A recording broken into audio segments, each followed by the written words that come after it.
Hi friends, Ghazali ട്രിപ്സിൻ്റെ പുതിയ എപ്പിസോഡിലേക്ക് എല്ലാവർക്കും സ്വാഗതം.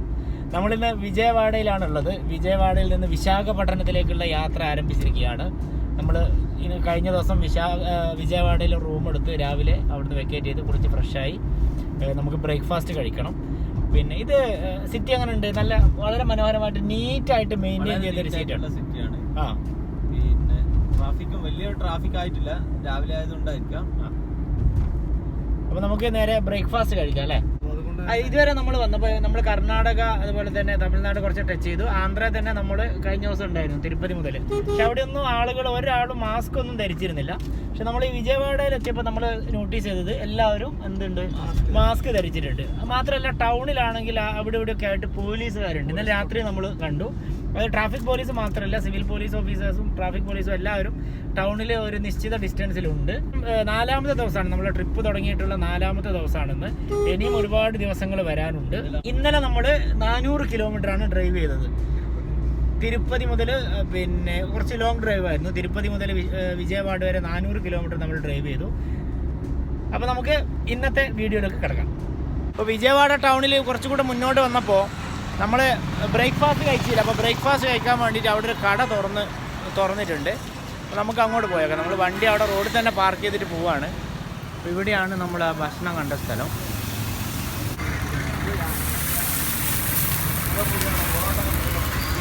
വലിയ പൂരി അല്ലേ?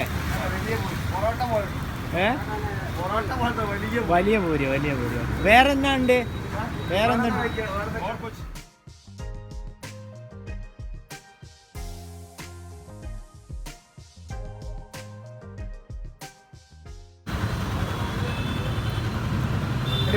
വലിയ പൂരി. ഈ രണ്ട് പൂരിക്കും കറിക്കും കൂടെ 20 രൂപ. വലിയ പൂരി. പക്ഷേ 20 രൂപ. കറി കോംപ്ലിമെന്ററി ആണ് അല്ലേ? രണ്ട് കറി.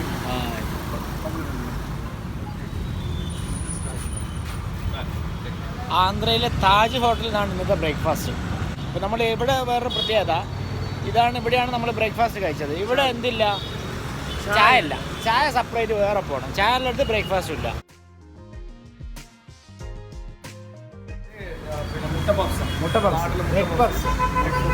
സ്ട്രക്ചർ കാലം മാറ്റമുണ്ട്. ടേസ്റ്റിൽ പിന്നെ അവരുടെ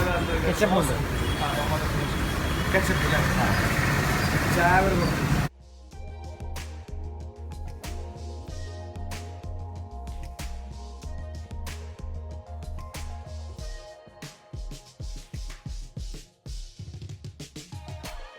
കുറച്ചുകൂടെ മുന്നോട്ട് വന്നപ്പോൾ പിന്നെ ഇതാ അടിപൊളി ഒരു സീനാണ്. ഇതെന്താ, ട്രെയിനിന്റെ വീലാണ് ഇത്? ട്രെയിനിന്റെ വീല് ആയിരിക്കും അല്ലേ? കണ്ടിട്ട് അതുപോലെ ഉണ്ട്, ട്രെയിനിന്റെ വീല്. അത് തന്നെയാണ്. വിജയവാഡ ഇന്റർനാഷണൽ എയർപോർട്ടാണ് കേട്ടോ നമ്മുടെ വലതു ഭാഗത്തുള്ളത്. നമ്മള് ആന്ധ്രാപ്രദേശിലൂടെ ഇങ്ങനെ ഓടുകയാണ് കേട്ടോ. വിജനമായ റോഡാണ്.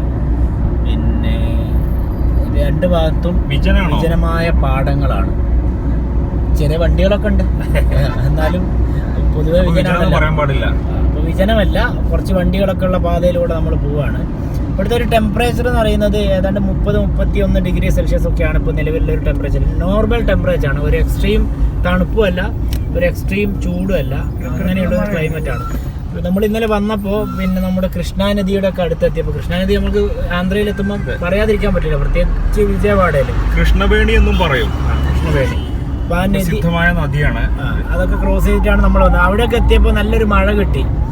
മഴ കിട്ടിയതിന് ശേഷം പിന്നെ നമ്മുടെ യാത്രയിൽ ആദ്യമായിട്ട് കിട്ടിയ മഴയാണല്ലേ മിഥില സാർ? അത് വിശാഖപട്ടണം 374 കിലോമീറ്റർ എന്ന് പറഞ്ഞിട്ട് ഇത് അവിടെ ബോർഡ് കാണുന്നുണ്ട്. അപ്പോൾ 374 കിലോമീറ്റർ കൂടെ ഇന്ന് യാത്ര ചെയ്യാനുണ്ട്.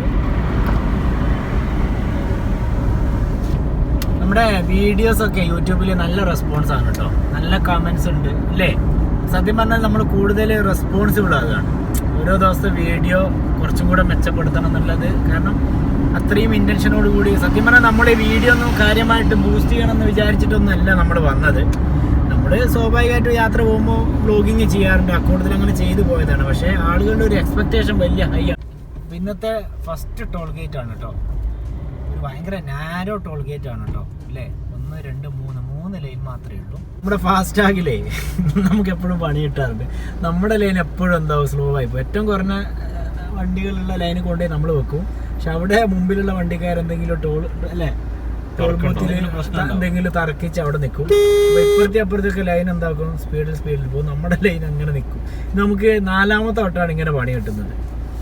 നമ്മുടെ ഹനുമാൻ ജംഗ്ഷൻ എന്ന് പറയുന്ന സ്ഥലത്താണ്. ഇവിടെ നമ്മുടെ പിന്നെ റെഡ്ഡിയുടെ, ഇവിടുത്തെ ചീഫ് മിനിസ്റ്റർ ആയിട്ടുള്ള റെഡ്ഡിയുടെ പടുകൂറ്റൻ കട്ടൗട്ടുകൾ ഇവിടെ മാത്രമല്ല, നമ്മൾ പിന്നെ ഇവിടെ കയറിയത് മുതൽ, തിരുപ്പതി എത്തിയത് മുതൽ അദ്ദേഹത്തിൻ്റെ ഇവിടുത്തെ ചീഫ് മിനിസ്റ്ററാണ്, നമുക്കറിയാം, ജഗ്മോഹൻ റെഡ്ഡി. ഇവിടെ പിന്നെ മമ്മൂട്ടിയുടെ ഒരു ഫിലിം ഉണ്ടായിരുന്നു, അതിൻ്റെ പേര് യാത്ര അതന്നെ, യാത്ര എന്ന് പറയുന്നൊരു ഫിലിമുണ്ട്. ഇവിടുത്തെ ഇലക്ഷൻ്റെ തൊട്ട് മുമ്പ് ഇറങ്ങിയ ഒരു ഫിലിമാണ്. അത് ഭയങ്കര ഇൻഫ്ലുവൻസ് ഉണ്ടാക്കി എന്നാണ് പറയുന്നത്. ഇവിടുത്തെ ഒരു പൊളിറ്റിക്കൽ അറ്റ്മോസ്ഫിയറിൽ ഭയങ്കര ഇൻഫ്ലുവൻസ് ഉണ്ടാക്കി. കേരളത്തിൽ അതുപോലെ 1 ഇറങ്ങിയില്ലായിരുന്നോ? 1 എന്ന് പറയുക പിന്നെ പിണറായി വിജയൻ്റെ ഒരു പിന്നെ ക്യാരക്ടറായിട്ട് ബന്ധപ്പെട്ടൊരു 1 എന്ന് പറയുന്ന ഒരു ഫിലിം മമ്മൂട്ടിനെ വെച്ചിട്ട് കേരളത്തിൽ ഇറക്കിയിട്ടുണ്ട്. ആ ഒരു സ്ട്രാറ്റജിയിലാണ് അതും വർക്കൗട്ട് ചെയ്തത്. അത് ചെറിയ രൂപത്തിലെങ്കിലും വോട്ടർമാരെ ഇൻഫ്ലുവൻസ് ചെയ്യും, അതൊരു ഫാക്ടറാണ്. ഇപ്പോൾ തന്നെ മോഡിയെ കുറിച്ചുള്ള ഒരു ഫിലിം ലോക്സഭ ഇലക്ഷന് മുമ്പ് തൊട്ടിറക്കാൻ നിന്നപ്പോൾ ബാൻ വരികയൊക്കെ ചെയ്തല്ലോ. എന്താണ് ശരിക്കും ഇത് ഈ ഒരു ഫിലിം എന്ന് പറഞ്ഞാൽ നമ്മുടെ രാജശേഖരന്റെ ഓട്ടോബയോഗ്രഫി തന്നെയാണ്. അദ്ദേഹത്തിന്റെ ജീവിതം, അദ്ദേഹം ഒരു ഹെലികോപ്റ്ററിൽ അപകടത്തിൽ മരിച്ചിരുന്നു. സോ ആ ഒരു കാര്യങ്ങളെ അതേപടി കൊടുത്തതാണ്. പക്ഷെ അദ്ദേഹത്തിന്റെ പച്ചയായിട്ടുള്ള ജീവിതത്തെ സിനിമയിലേക്ക് ആവിഷ്കരിക്കുകയാണ് ചെയ്തിട്ടുണ്ടായിരുന്നത്. അതുപോലെ തന്നെ ഈ YSR ടീമുണ്ടല്ലോ, ഈ കുടുംബം ഉണ്ടല്ലോ, വലിയ എക്കണോമിക്കലി ഭയങ്കര ബാക്കപ്പ്മാരാണ്. അവർക്ക് സ്വന്തമായി മാധ്യമ സ്ഥാപനം, സ്വന്തമായി വലിയ ബിസിനസ് സാമ്രാജ്യമുള്ളവരാണ് അവർ. നമ്മൾ ഹൈവേയിലൂടെ കുറച്ച് മുന്നോട്ട് വന്നപ്പോൾ റോഡ് സൈഡിലൊരു ഫാക്ടറി കണ്ടു. എന്താണ് ഇവിടുത്തെ പരിപാടി എന്നറിയാൻ വേണ്ടിയിട്ട് ഉള്ളോട്ടൊക്കെ വന്നതാണ്. വന്നപ്പോൾ ഇത് ഇങ്ങനെയുള്ളൊരു കാഴ്ചയാണ്. എന്താ സംഭവം എന്നുള്ളത് നമുക്ക് പോയി ചോദിക്കാം. അപ്പോൾ ഇതിൻ്റെ അകത്ത കാഴ്ചകൾ ഇതൊക്കെയാണ്. ഇത് ഒരു വിശാലമായിട്ടുള്ള ഒരു ലോകമാണ് കേട്ടോ. ഇത് സെപ്പറേറ്റ് ആയിട്ട് നമുക്കൊരു വീഡിയോ ചെയ്യാം. ഇത് പിന്നെ ഇതിൻ്റെ നിർമ്മാണം തുടങ്ങുന്നത് മുതൽ ഇതുപോലെയുള്ള ട്രേ ആയി വരുന്നവരെയുള്ള പ്രോസസ്സിങ് പിന്നെ വ്യക്തമാക്കിക്കൊണ്ട് ഒരു വീഡിയോ സെപ്പറേറ്റ് നമ്മൾ ചെയ്യുന്നുണ്ട്. നാളെയോ മറ്റന്നാളായിട്ട് ആ എപ്പിസോഡ് ചെയ്യാം. നമ്മൾ റോഡ് വന്ന് ആക്ച്വലി ഇതൊരു പാം ഓയിലിൻ്റെ എന്തോ ഒരു ഫാക്ടറിയാണെന്ന് വിചാരിച്ചിട്ടാണ് ഇങ്ങോട്ടേക്ക് വന്നത്. നോക്കുമ്പോൾ ഇതൊരു എക്ട്രേ ഫാക്ടറിയാണ്. അതിനെ തൊട്ട് ചേർന്നിട്ട് ഉള്ള എണ്ണപ്പനകളുണ്ട്. എണ്ണപ്പനകളാണ് ഇത്. ഈ കാണുന്ന മുഴുവൻ എണ്ണപ്പനകൾ. ഒരു പ്രത്യേക ഭംഗിയാണ് ഈ എണ്ണപ്പനകൾ കാണാൻ. എണ്ണപ്പനകളാണിത്. നമ്മുടെ നാട്ടിലെ ഒരു തെങ്ങ് മോഡലാണുള്ളത്. പക്ഷേ തെങ്ങുകളൊക്കെ കൊലകൾ അടർന്നു വീണ് കഴിഞ്ഞാൽ അതിൻ്റെ ഒരു നല്ല ഒരു ഷേപ്പിലേക്ക് വരും. പക്ഷേ ഇത് കൊലകൾ അടർന്നു വീണില്ല. മുകളിലുള്ള കായ്കളാണ് ഇതിൻ്റെ എണ്ണ ഉണ്ടാക്കാൻ ഉപയോഗിക്കുന്നത്. അത് നമുക്കിപ്പോൾ കായ്കളൊക്കെ ഇവർ കയറ്റിപ്പോയിട്ടുണ്ട്. വിളവ് കഴിഞ്ഞ ഒരു സീസണാണത്. നല്ല ഒരു മനോഹരമായ കാഴ്ചയാണുള്ളത്. എണ്ണപ്പനകൾ ഇങ്ങനെ നീണ്ടു കിടക്കുന്നതായിട്ട് നമുക്ക് കാണാൻ പറ്റും.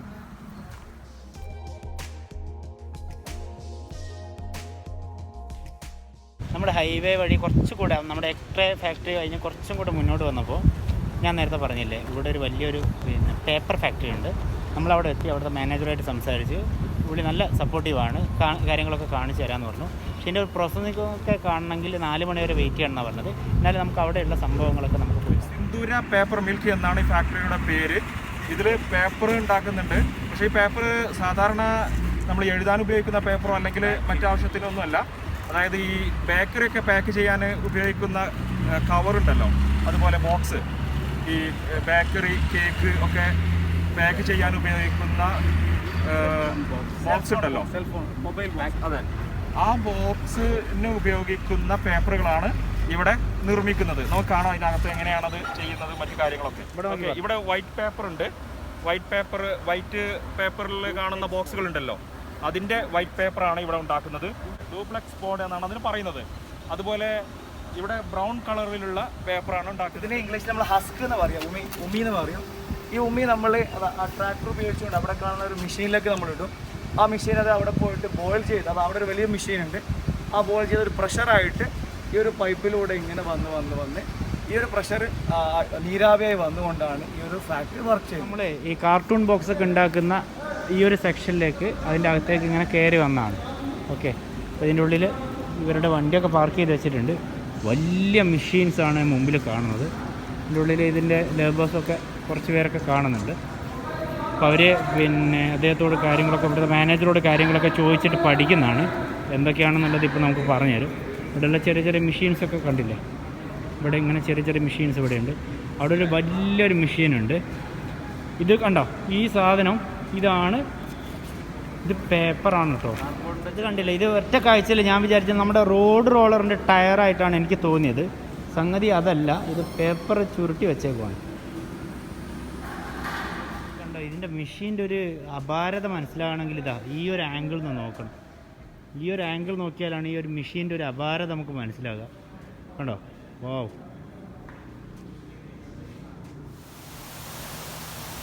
ഇത് നമ്മുടെ കമ്പനിയുടെ പൾപ്പ് മാനേജറാണ്, പൾപ്പ് മിക്സ് ചെയ്യുന്നതിൻ്റെ മാനേജറാണ്. അദ്ദേഹത്തിൻ്റെ പേര് ദുർഗപ്രസാദ് എന്നാണ്. ഈ ഒരു ഫാക്ടറിയിൽ 23 വർഷമായിട്ട് അദ്ദേഹം ഇവിടെ ഒരു മാനേജറായിട്ട് വർക്ക് ചെയ്യുന്നുണ്ട്. സോ അദ്ദേഹം നമുക്ക് ഇന്ന് ഇതിൻ്റെ പ്രോസസ്സ് നമുക്ക് വ്യക്തമാക്കി തരും.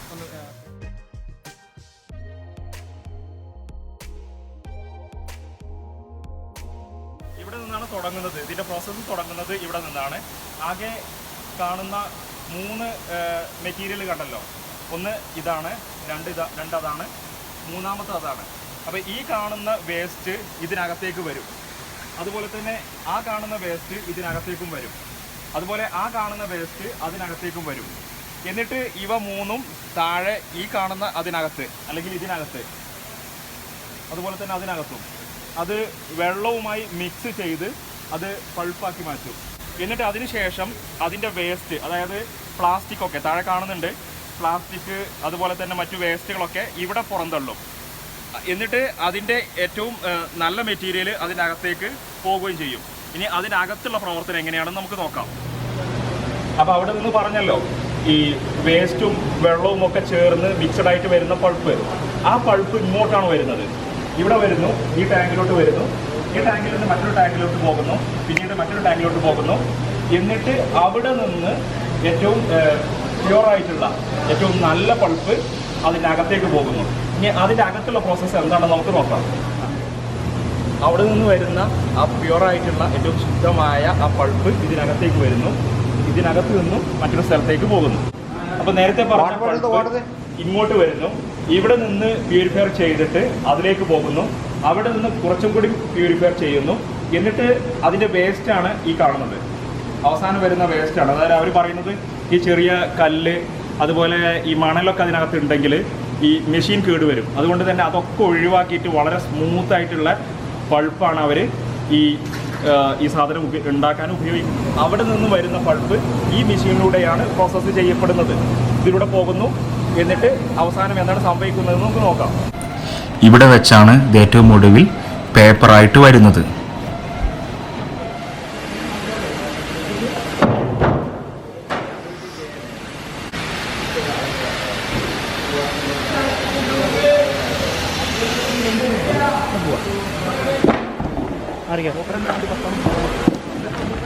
നമ്മളിപ്പോൾ 2 ഫാക്ടറി ഇപ്പോൾ വിസിറ്റ് ചെയ്തു. ഒന്ന് നമ്മുടെ എഗ് ട്രേ ഫാക്ടറി, അത് കഴിഞ്ഞപ്പോൾ നമ്മുടെ പേപ്പർ ഫാക്ടറിയും നമ്മൾ വിസിറ്റ് ചെയ്തു. സമയം വല്ലാതെ ലേറ്റായി പോയി, 3:30 നമ്മൾ ഭക്ഷണം കഴിച്ചിട്ടില്ല. അപ്പോൾ ഇനി ഏറ്റവും അടുത്ത് കിട്ടുന്ന ധാബയോ ഹോട്ടൽ എന്തെങ്കിലും കിട്ടിയിട്ടുണ്ടെങ്കിൽ ചോട്ടണേ. വിശക്കുന്നില്ല, നിങ്ങൾക്ക് ആർക്കും വിശക്കുന്നില്ല? ഇത് വിശപ്പുണ്ട്. നമുക്ക് ഭക്ഷണം കഴിക്കാം, ബാക്കി പിന്നെ. ലാസ്റ്റ് നമുക്കിവിടെ ഒരു ഹോട്ടൽ കിട്ടിയിട്ടുണ്ട്. ഇവിടെ എന്തോ കഴിക്കാനുണ്ട്, അവരകത്ത് പോയിട്ട് സംസാരിക്കുന്നുണ്ട്. എന്താണ് കഴിക്കാനുള്ളത് ചോദിക്കാം. വൈകുന്നേരം 4:30 ആയതുകൊണ്ട് ഊണൊക്കെ കഴിഞ്ഞിട്ടുണ്ടാവും. വേറെ എന്താണ് കഴിക്കാനുള്ളത് നോക്കാം. അപ്പോൾ മീൽസ് ഉണ്ട്, 60 രൂപയാണ് മീൽസിന് പറഞ്ഞത് അല്ലേ? 60 രൂപയാണ്. ഇവിടുത്തെ പ്ലേറ്റ് ഒരു വെറൈറ്റി ആണ് കേട്ടോ. പ്ലേറ്റ് ഇപ്പോൾ വരും. ഇതാണ് ഇവിടുത്തെ പ്ലേറ്റ്. ഇതെന്താണ്, തിക്നെസ് ഒന്നുമില്ല, ഇതാണ് ഇലക്ക് പകരം ഇതാണ്. ഇതിൻ്റെ അടിയിൽ ഇങ്ങനെയാണ് തെർമോകോളിൻ്റെ മോഡലിലുള്ളൊരു സാധനം. മുകളിൽ എന്താ പറയുക, ഒരു നനവ് പിടിക്കാതിരിക്കാൻ വേണ്ടിയിട്ടുള്ളൊരു കോട്ടിങ് അല്ലേ? കൊള്ളാം അല്ലേ? പ്ലേറ്റ് കൊള്ളാം അല്ലേ? ദാൽ, ആലു ഉരുളക്കിഴങ്ങിൻ്റെ തോരൻ അല്ലേ? കണ്ട് ആവി വരുന്ന ചോറ്, വലിയ പ്ലേറ്റാണ് കേട്ടോ. നല്ല ആവി പറക്കുന്ന ചോറ് കേട്ടോ. 4:30 ആയിരുന്നു കഴിച്ചപ്പോൾ ചോറൊക്കെ തണിഞ്ഞു പോകുന്നു വെച്ചു, പക്ഷെ അങ്ങനെയല്ല, നല്ല ചൂടുണ്ട്. ഇത് നല്ല സാമ്പാറാണ് കേട്ടോ. സാമ്പാർ ഞാൻ വിളപ്പിട്ടെ. സാമ്പാറിലേക്ക് ചോറ് പിന്നെ അച്ചാർ കഴിച്ചോട്ടെ. സാമ്പാർ നോർമൽ സാമ്പാർ. ഈ ഒരു ഐറ്റം നോക്കാം കേട്ടോ. ഇതൊരു വെണ്ടയൊക്കെ വെച്ചിട്ടുള്ള ഒരു സംഗതിയാണ്. ഇത് അടിപൊളി കേട്ടോ. വെണ്ട സൂപ്പർ, അടിപൊളി സാധനം. അങ്ങനെ പൊട്ടാറ്റോ നമ്മൾ ഇന്നലെ കഴിച്ച അതേ സെയിം സാധനമാണ്. മോരാണ്. നമ്മൾ പിന്നെ വിശാഖപട്ടണം ലക്ഷ്യമാക്കി ഇങ്ങനെ പോവാണ്. ഭക്ഷണം കഴിക്കുമ്പോൾ തന്നെ നമ്മൾ ലേറ്റായി, 4:30 മണിയായി എന്ന് പറഞ്ഞല്ലോ. ഭക്ഷണം കഴിഞ്ഞ് അവിടെ തന്നെ ഒരു പള്ളിയുണ്ട്, അവിടുന്ന് പ്രയറൊക്കെ കഴിഞ്ഞ് നമ്മൾ മുന്നോട്ട് പോവാണ്. ഈ റൂട്ടിൻ്റെ ഒരു പ്രത്യേകത എന്താണെന്ന് വെച്ചാൽ ഹെവി ലോറികൾ കണ്ടമാനുണ്ട്. അപ്പോൾ അതുകൊണ്ട് വലിയ സ്പീഡിലൊന്നും നമുക്ക് പോകാൻ കഴിയില്ല. നമ്മൾ ഹെവിയാണ്. ആ തെലങ്കാന ഇറങ്ങിയത് മുതൽ തുടങ്ങിയിട്ടുണ്ടല്ലേ. ഇപ്പോൾ ആക്ച്വലി നമ്മൾ ആന്ധ്രയിലേക്ക് തിരിച്ച് കയറി കേട്ടോ. നമ്മൾ ആന്ധ്രയിൽ നിന്ന് തെലങ്കാന ടച്ച് ചെയ്ത് വീണ്ടും എന്താ പറയുക ആന്ധ്രയിലേക്ക് തന്നെ വന്നു. അപ്പോൾ നമ്മളിപ്പോൾ കേരളം, കർണാടകം, തമിഴ്നാട്, ആന്ധ്ര, തെലങ്കാന 5 സ്റ്റേറ്റ് നമ്മളിപ്പോൾ എന്തായി കവർ ചെയ്തു. ഇനി നമ്മൾ അടുത്തതായിട്ട് ഒഡീഷയിലേക്കാണ്. നാളെയോട് കൂടിയിട്ട് നമ്മൾ ഒഡീഷയിലേക്ക് പോകും. മെയിൻ ഹൈവേ നിന്ന് കുറച്ച് മാറിയിട്ട് ഇതാണ് ഹൈവേ ഉണ്ടോ. ഇത് മെയിൻ ഹൈവേന്ന് ഇങ്ങനെ മാറിയിട്ട് ഒരുപാട് ലോറികൾ അങ്ങനെ നിർത്തിയിട്ടിട്ടുണ്ട്. അവിടെ കുറേ പേര് കുളിക്കുന്നുണ്ട്. നമ്മൾ വരുമ്പോൾ കണ്ടല്ലോ, നമ്മളിവിടെ വണ്ടി പാർക്ക് ചെയ്ത് അവിടെ ചെറിയൊരു ധാബുണ്ട്. നമുക്കൊരു ചെറിയൊരു ചായ കുടിച്ച് കുറച്ച് നേരം വിശ്രമിക്കുകയൊക്കെ ചെയ്യാം. ഓക്കെ, ഇതൊരു ചെറിയ ധാബയാണ്, ചെറിയൊരു സെറ്റപ്പാണ്. അപ്പോൾ ധാബ ഒരുപാട് വിശേഷങ്ങൾ പറയാനുള്ള ഒരു സ്ഥലമാണ് ലോറി ധാബകൾ. അപ്പോൾ അത് നമ്മൾ സെപ്പറേറ്റ് ആയിട്ട് നമ്മൾ ചെയ്യാം. കാരണം നമ്മൾ പോകുന്ന വഴിക്ക് ഇനി ലോറി ധാബകൾ തന്നെയാണ് നമ്മൾ മെയിനായിട്ട് ഭക്ഷണത്തിനും മറ്റേതിനൊക്കെ ആശ്രയിക്കേണ്ടി വരിക. അപ്പോൾ ഇത് കുറച്ചുകൂടെ കട്ടിലൊക്കെ ഉണ്ടാകുന്ന ലൈവ് കുക്കിങ്ങൊക്കെ ഉള്ള ധാബകൾ ഒരുപാടുണ്ട് പോകുന്ന വഴിക്ക്. അപ്പോൾ അതിൻ്റെ കൂടുതൽ വിശേഷങ്ങൾ നമുക്ക് അടുത്തൊരു ധാബയിൽ നമ്മൾ നിർത്തുമ്പോൾ ചെയ്യാം. അപ്പോൾ എന്തായാലും നമ്മളിവിടെ ചെറിയൊരു ബ്രേക്ക് എടുത്ത് നമ്മളൊരു ചെറിയൊരു ചായയും സ്നാക്സൊക്കെ കഴിച്ച് നമ്മളിനി വിശാഖപട്ടണത്തിലേക്ക് പോകും. കട്ടിലല്ല, അവിടെ ഇങ്ങനെ ടേബിൾ ഇങ്ങനെ നിരത്തിയിട്ടിട്ട് അതിൻ്റെ മുകളിൽ ഇങ്ങനെ ചമ്രം പടിഞ്ഞിരിക്കുന്നുണ്ട്. ചായ എങ്ങനെയുണ്ട്? നല്ല ചായ ചെറിയ ക്വാണ്ടിറ്റി ഉള്ളൂ കേട്ടോ. ആന്ധ്രയിലാണ് നമ്മുടെ ലാസ ലംസ. അതെ കണ്ടോ, ഇതിൻ്റെ ഒരു ക്വാണ്ടിറ്റി കണ്ടോ, വളരെ ചെറിയൊരു ക്വാണ്ടിറ്റിയാണ് കേട്ടോ. ഇത്രേ ചായ ഉള്ളൂ. അടിപൊളി. അപ്പോൾ തൽക്കാലം നമ്മൾ ഇന്നത്തെ വീഡിയോ ഇവിടെ വൈൻഡപ്പ് ചെയ്യാണ് കേട്ടോ. പിന്നെ നമ്മൾ രാത്രിക്കുള്ള ഭക്ഷണപ്പെടുന്ന നമ്മൾ പാർസൽ വാങ്ങിച്ചു, റൂമിൽ പോയിട്ട് നമുക്ക് കഴിക്കാം.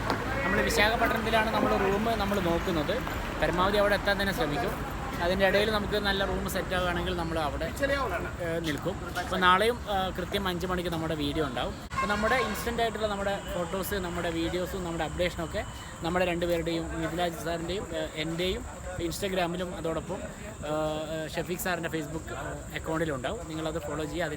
അതിൻ്റെ ലിങ്ക് ഞാൻ ഡിസ്ക്രിപ്ഷനിൽ കൊടുക്കാം. അപ്പോൾ നാളെ വൈകുന്നേരം 5 മണിക്ക് വിശാഖപട്ടണത്തിലുള്ള വിശേഷങ്ങൾ കാണാം. ബൈ.